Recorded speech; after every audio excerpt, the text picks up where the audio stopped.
So I just had to go to a bodega, not my bodega, because my bodega guys are mostly from Yemen, but I went to a bodega and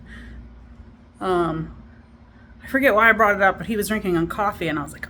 "Oh no," because he asked me how I was doing, and I was like, "I'm hot," and he was like, "Yeah, I'm sorry how hot it is out there," and he's like, "I'm drinking this coffee," and he said, and I didn't understand him at first because he was Latino and he had an accent, and he said masoquismo, and I was just like,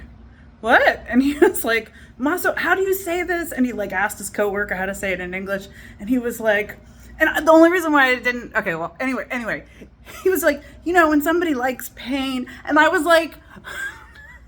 I just like cackled out loud. He was like, how do you say that in English? I'm like, no, pretty much the same. Masoquismo, masochista, instead of like masochism. Masochist. I just, if he didn't have an accent and I was actually expecting him to say something like that, but I wasn't expecting him to say anything like that because I don't know, like,